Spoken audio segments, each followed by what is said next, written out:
లైంగిక వేధింపుల ఆరోపణలు ఎదుర్కొంటున్న టీడీపీ ఎమ్మెల్యే కోనేటి ఆదిమూలాన్ని తెలుగుదేశం పార్టీ సస్పెండ్ చేయడం జరిగింది.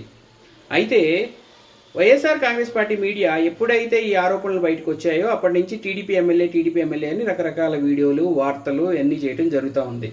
సో డెఫినెట్గా అతను టీడీపీ టికెట్ తీసుకుని గెలిచాడు కాబట్టి, టీడీపీ తరఫున గెలుపొందాడు కాబట్టి టీడీపీ ఎమ్మెల్యేనే.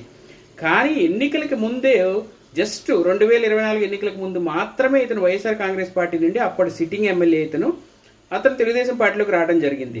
అయితే ఏ మహిళ అయితే ఇతని మీద ఆరోపణలు చేసిందో ఆ మహిళ చెప్పింది ఏంటంటే 2-3 ఏళ్లుగా ఇతను వేధిస్తున్నాడని. అంటే ఇతను వైఎస్ఆర్ కాంగ్రెస్ పార్టీ ఎమ్మెల్యేగా ఉన్నప్పుడు కూడా తనని వేధిస్తున్నాడని క్లియర్గా చెప్పడం జరిగింది. అయితే ఇప్పుడు ధైర్యంగా ఆమె బయటకు వచ్చి ఆరోపణలు చేయడం జరిగింది.